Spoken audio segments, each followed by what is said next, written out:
Hello my dear student, हम कक्षा 8 science का मॉडल पेपर फर्स्ट हल कर रहे हैं। उनमें मैंने आपको प्रश्न संख्या 14 तक तो पार्ट फर्स्ट और सेकंड में करवा दिया। अब हम पार्ट सेकंड का जो 15वां प्रश्न है वो ये है, राणा गर्मियों के लिए कमीज़ें खरीदना चाहता है तो उसे सूती कमीज़ें खरीदनी चाहिए या संश्लेषित कारण सहित राणा को सलाह दीजिए। तो इस प्रश्न का उत्तर मैं आपको बताना चाहता हूँ। ये 15वां प्रश्न का उत्तर है। आप देखिए स्क्रीन के ऊपर आपको दिखाई दे रहा है कि राणा को गर्मियों के लिए सूती कमीज़ें खरीदनी चाहिए। राणा को गर्मियों के लिए सूती कमीज़ें खरीदनी चाहिए। इसके क्या कारण है? पहला कारण है कि सूती कपड़ा ऊष्मा का कुचालक होता है। इस कारण यह कपड़ा बाह्य ऊष्मा को शरीर में प्रवेश नहीं होने देता है और हमारा बाह्य ऊष्मा से हमारे शरीर को बचाता है। सूती कपड़े हमारे शरीर का पसीना भी सोखते हैं, जिससे हमारा शरीर ठंडा रहता है।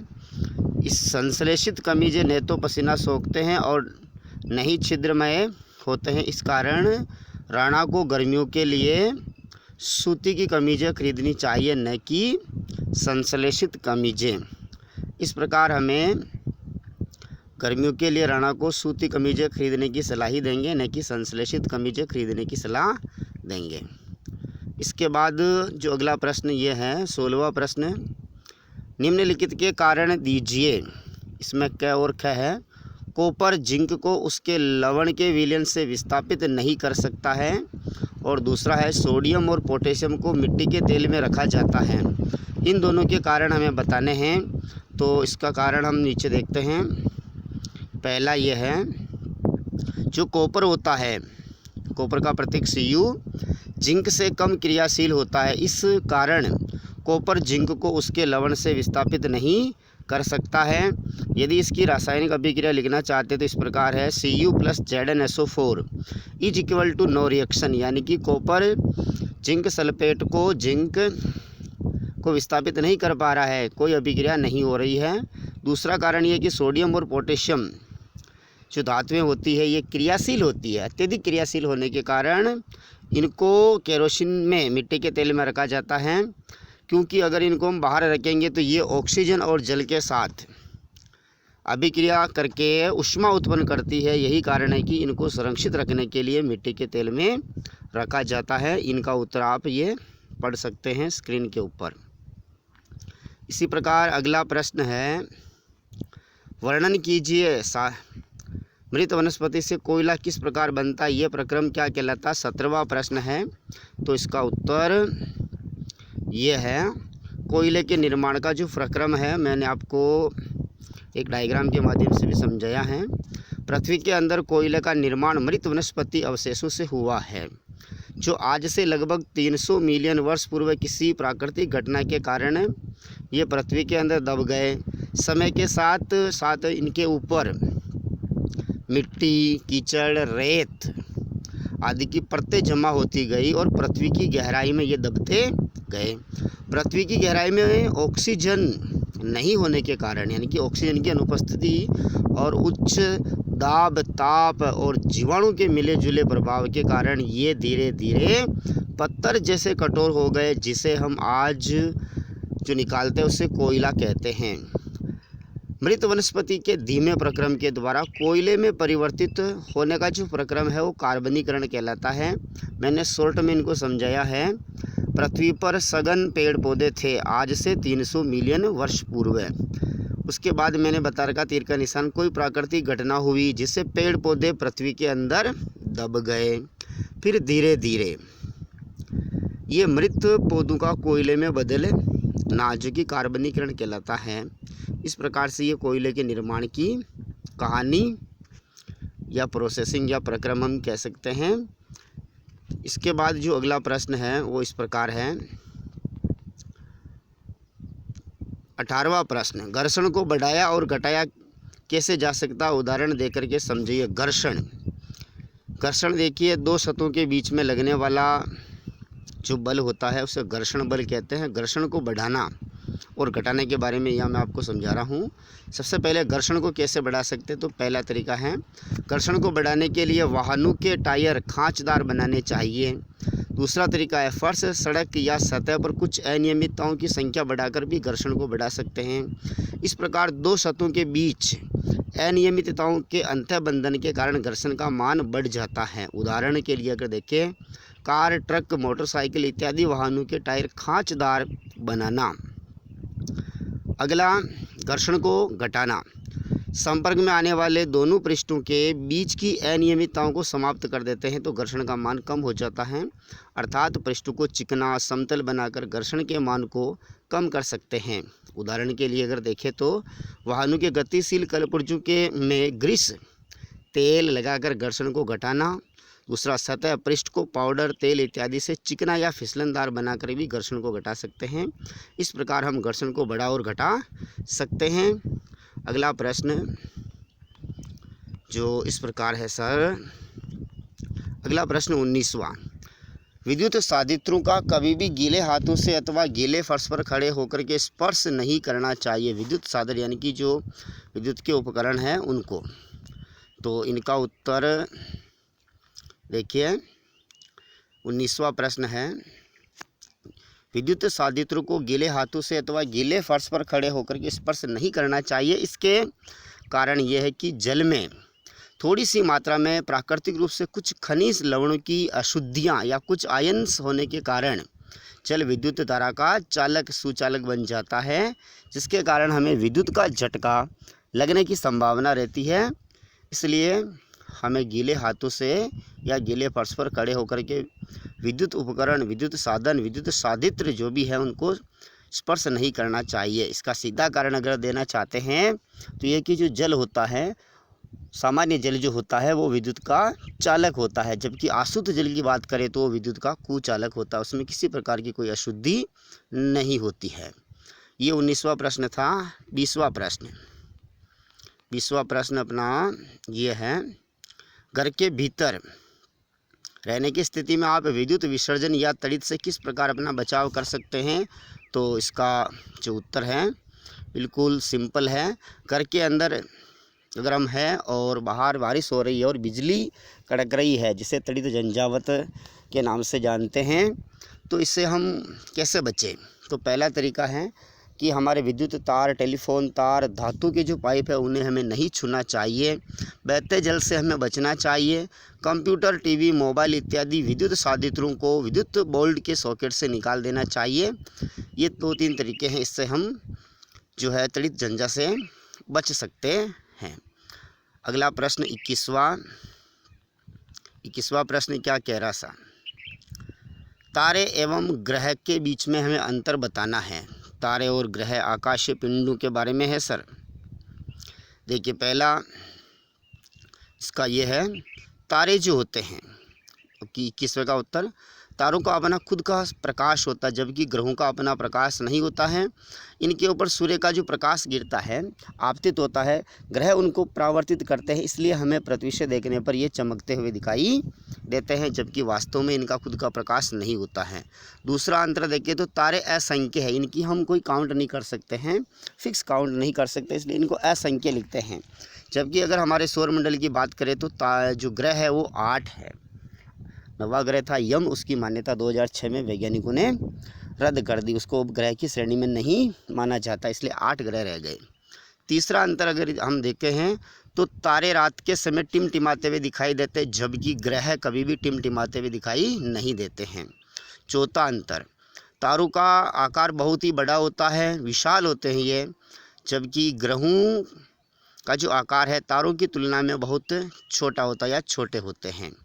पांचवा अंतर है, तारे अत्यधिक दूरी पर होने के कारण हमें छोटे दिखाई देते हैं।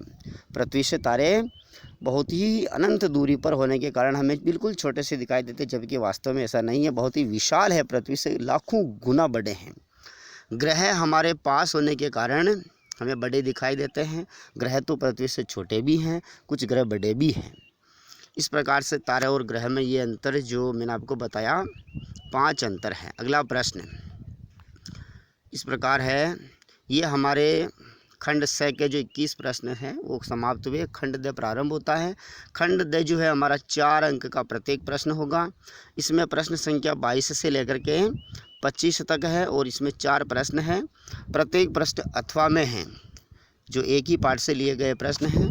22वां प्रश्न है खरपतवार क्या है, हम उनका नियंत्रण कैसे कर सकते हैं, अथवा खाद एवं उर्वरक के बीच में अंतर लिखिए। दोनों में से हमें एक करना होता है। ऐसा नहीं कि थोड़ा सा खरपतवार के बारे में लिख दिया और थोड़ा सा फिर खाद और उर्वरक के बारे में लिख दिया तो आपका उत्तर एक ही माना जाएगा। या तो खरपतवार वाला मान जो फर्स्ट में लिखेंगे अक्सर से वही माना जाता है। तो इसका उत्तर हम देखते हैं। खरपतवार क्या होती है, सिंपल थ्योरी है खरपतवार की, कोई भारी चीज़ नहीं है।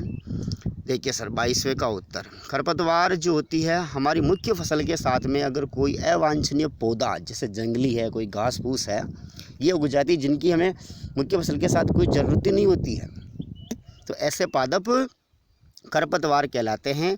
खरपतवार का नियंत्रण कैसे करें, इसके कुछ तरीके हैं। पहला, निराई गुड़ाई करके फसल के साथ उगी खरपतवार का कुदाली या हाथों से हटा देना निराई गुड़ाई कहलाता है।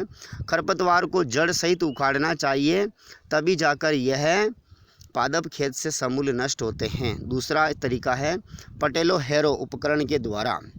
ये एक कंघी जो कंगा होता है जैसा उपकरण होता है, फसल बोने से पहले खेत में इसको चलाया जाता है। चलाने का तरीका ट्रैक्टर या बैलून की सहायता से इसको खेत के अंदर चलाया या घुमाया दिया जाता है, जिससे खरपतवार पटेलों में फंसकर बाहर आ जाती है, जड़ों सहित बाहर आ जाती है और पादप सूख जाता है या मर जाता है या नष्ट हो जाता है। इसको आप अच्छी तरह स्क्रीनशॉट भी ले सकते हैं, आप देख सकते हैं। तीसरा जो खरपतवार के नियंत्रण का तरीका वो है रसायनों के उपयोग से, यानी कि रासायनिक पदार्थ जो होते हैं मार्केट में हमें मिलते हैं उनके उपयोग से। तो फसल में 2,4-D एक रासायनिक पदार्थ का नाम है जिसको हम खरपतवार नाशी भी कहते हैं। इसका जो है पानी में मिला करके एक स्प्रेयर मशीन होती है, किसान अपने कंधों पर या आजकल तो ट्रैक्टर से चलने वाली इलेक्ट्रॉनिक मशीनें आ गई, स्प्रेयर मशीन होती है, फुहारा मशीन, उसकी सहायता से स्प्रेयर मशीन की सहायता से छिड़काव कर देते हैं तो खरपतवार के पौधे मर जाते हैं, परंतु हमारी मुख्य फसल को कोई हानि नहीं होती है। इस प्रकार हम खरपतवार का नियंत्रण कर सकते हैं। इसी के साथ में एक अथवा वाला है कि खाद एवं उर्वरक के बीच में अंतर जो है वो वाला, खाद और उर्वरक के बीच में हमें अंतर पूछा है। इसमें देखिए खाद और उर्वरक के बीच में हमें क्या पूछा है, खाद और उर्वरक के बीच में अंतर पूछा है, तो उसका अंतर भी मैं आपको बता देता हूँ। यहाँ देखिए आप अथवा में इसका उत्तर मैं आपको बता देता हूँ। इसमें उत्तर है यानी ये देखता हूँ मैं, इसका मैं आपको ऐसे बता देता हूँ। जो खाद जो होती है, खाद वो किसान अपने खेत के पास में या अपना जिसे ग्रामीण भाषा में बाड़ा कहते हैं, नोरा कहते हैं, वहाँ पर कोई खड्डा बना करके उसमें अपने पशु गाय भैंस बकरी का जो अपशिष्ट पदार्थ होता है उसको डाला जाता है। जबकि उर्वरक होते हैं इनका निर्माण फैक्ट्रियों के अंदर होता है। कहाँ होता है? फैक्ट्रियों के अंदर इनका निर्माण होता है। दूसरा अंतर अगर हम देखें तो जो खाद होता है वो जैविक पदार्थ होता है, जबकि उर्वरक एक मानव निर्मित कृत्रिम पदार्थ होता है। तीसरा अंतर की यदि बात करें, जो खाद होता है उसमें कई सारे कार्बनिक पदार्थ जीवाणु पाए जाते हैं जो हमारी फसल के लिए लाभदायक होते हैं, जबकि उर्वरक में अगर हम देखें तो इस प्रकार के कोई कार्बनिक पदार्थ और जीवाणु नहीं होते हैं। चौथा अंतर अगर हम देखें तो खाद जो होता है हमारी मिट्टी के अंदर, खेत की मिट्टी के अंदर ह्यूमस की मात्रा को बढ़ाता है, जबकि उर्वरक ऐसा कुछ नहीं करता है, यानी ह्यूमस की मात्रा को नहीं बढ़ाता है। अगले अंतर की अगर हम बात करें तो अगला जो अंतर है, खाद जो होता है वो हमारी मिट्टी को पोला बनाए रखता है, केंचुओं की वृद्धि के लिए सहायक होता है, जबकि उर्वरक ऐसा कुछ नहीं करता है। अगले अंतर की यदि बात करें तो खाद के उदाहरण की बात करें तो खाद में जैसे कि वर्मी कंपोस्ट होता है, और गोबर से निर्मित खाद होता है, हरा खाद होता है। उर्वरक में अगर हम उदाहरण देखें तो यूरिया होता है, DAP होता है, NPK होता है, पोटाश होता है। इस प्रकार आप खाद एवं उर्वरक में अंतर कर सकते हैं। अगला प्रश्न है 23वां, वनोन्मूलन से वर्षा दर किस प्रकार कम हुई है समझिए, अथवा वन्य जीवन का संरक्षण क्यों आवश्यक है। दोनों के मैं उत्तर एक ही साथ आपको बता रहा हूँ। 23वें प्रश्न के उत्तर 22वां और ये 23वां है। वन्य जीवन का संरक्षण प्रकृति में प्राकृतिक संतुलन बनाए रखने के लिए आवश्यक है। उदाहरण के लिए यदि हम वन में रहने वाले शेरों तथा बाघों जैसे मांसाहारी जानवरों के शिकार पर प्रतिबंध लगाकर उन्हें संरक्षित करते हैं तो वे हिरणों जैसे शाकाहारी जानवरों की संख्या पर नियंत्रण रखेंगे जो वन के हरे भरे पौधों को खाते हैं। इससे वन के पौधे अधिक हानि से बच जाएंगे तथा पारिस्थितिक संतुलन बना रहेगा। दूसरा है वन्य जीवन का संरक्षण करना प्रकृति में जीन भंडारण को सुरक्षित रखने के लिए आवश्यक है, अर्थात वन्य जीवन का संरक्षण इस पृथ्वी से जानवरों और पक्षियों की दुर्लभ प्रजातियों की पूर्णतया समाप्ति को रोकने के लिए आवश्यक है। वन्य जीवन हमारे लिए आर्थिक दृष्टि से भी उपयोगी है। हजारों देशी विदेशी पर्यटक उन्हें देखने के लिए हमारे देश में आते हैं, जिनसे बहुमूल्य विदेशी मुद्रा प्राप्त होती है। कुछ जंतु तो केवल भारत में ही पाए जाते हैं, जैसे पश्चिमी बंगाल का एक सींगा वाला गेंडा, रॉयल बंगाल टाइगर। ये हमारे देश की विशेष क्षेत्रीय प्रजाति है जो हमारे देश में पाए जाते हैं, इसलिए हमें इनका संरक्षण करना बहुत ज़रूरी है। इसमें एक प्रश्न और है जिसका उत्तर मैं आपको बता देता हूँ। वनोन्मूलन से वर्षा दर किस प्रकार कम हुई है। इसका उत्तर यह है कि वनोन्मूलन यानी कि पेड़ पौधों की अगर हम कटाई करेंगे, उसका उन्मूलन करेंगे तो प्राकृतिक जो संतुलन है वो बिगड़ जाएगा। जो वृक्ष होते हैं, वन होते हैं, ये हवा के वेग को कम करते हैं, इसलिए बादल रुकेंगे और वर्षा करेंगे। ये जो होते हैं पेड़ पौधे होते हैं, मिट्टी से जल का अवशोषण करते हैं और वाष्पोत्सर्जन के द्वारा वायुमंडल में जल को छोड़ते हैं, जिससे वायुमंडल में नमी की मात्रा बढ़ती है और बादलों का निर्माण होता है। इस प्रकार से वनोन्मूलन से वर्षा दर कम होगी, ना तो बादलों का निर्माण हो पाएगा, न ही ये बादलों के जो हवा के साथ जो बादल गति करते हैं उनके वेग को, हवा के वेग को कम करेगा और न ही वर्षा अच्छी तरह से हो पाएगी। इस प्रकार से वनोन्मूलन से वर्षा दर जो है कम होती है। अगला प्रश्न है 24वां, मानव वाक्य यंत्र का चित्र बनाकर इसके कार्य की अपने शब्दों में व्याख्या कीजिए। दूसरा, शोर प्रदूषण किसे कहते हैं, इसके स्रोत, हानियाँ तथा सीमित रखने के उपाय भी हमें लिखने हैं। तो सबसे पहले हम वाक्य यंत्र की बात कर लेते हैं। तो वाक्य यंत्र आपका ये है, मानव वाक्य यंत्र का चित्र बनाइए तथा इसके कार्य की अपने शब्दों में व्याख्या कीजिए। तो हमारा जो कंठ होता है, हमारा कंठ, ये वाक्य यंत्र जो ध्वनि उत्पन्न करने वाला यंत्र, वाक यानी ध्वनि यंत्र जो है उसको वाक तंतु वाक यंत्र कहते हैं। वाक यंत्र के आर पार दो वाक तंतु इस प्रकार तानित, यानी कि उसके बीच में दो तंतु तने हुए होते हैं, जिनके बीच वायु के निकलने के लिए एक संकीर्ण झिरी यानी कि छोटा सा छिद्र होता है, झिरी होती है। जब फेफड़े वायु को बलपूर्वक झिरी से बाहर निकालते हैं तो ये वाक तंतु कंपन करते हैं, जिससे ध्वनि उत्पन्न होती है। जब वाक तंतु तने हुए और पतले होते तब वाक ध्वनि का इस प्रकार या उनकी गुणता का वाक ध्वनि से भिन्न होती है। जब वाक तंतु ढीले होते हैं और मोटे होते हैं तो उनकी ध्वनि अलग होती है। अगला प्रश्न है जिसका उत्तर है शोर प्रदूषण वाला। शोर प्रदूषण क्या है, इससे क्या हानि है और शोर प्रदूषण को सीमित रखने के उपाय क्या हैं। तो शोर प्रदूषण जो होता है, ध्वनि प्रदूषण, वातावरण में अत्यधिक या अवांछित जो ध्वनियाँ होती हैं उन्हें शोर प्रदूषण के नाम से जाना जाता है। शोर प्रदूषण से जो हानियाँ होती हैं वो इस प्रकार है। शोर प्रदूषण से अनेक स्वास्थ्य संबंधी समस्याएं उत्पन्न हो जाती हैं। अनिद्रा, अति तनाव यानी कि उच्च रक्तचाप, चिंता तथा अन्य बहुत से स्वास्थ्य संबंधी विकार शोर प्रदूषण से उत्पन्न होते हैं। लगातार प्रबल ध्वनि के प्रभाव में रहने वाले व्यक्ति की सुनने की क्षमता अस्थायी रूप से या स्थायी रूप से भी कम हो जाती है। तो ये शोर प्रदूषण से होने वाली हानियां हैं। शोर प्रदूषण को कम करने के उपाय है, यानी कि ध्वनि प्रदूषण को कम कैसे कर सकते हैं। रेडियो, टेलीविज़न, टैप रिकॉर्डर आदि की ध्वनि की प्रबलता को कम रखनी चाहिए। दूसरा तरीका यह है, सड़कों तथा घरों के आसपास पेड़ पौधे लगाने चाहिए।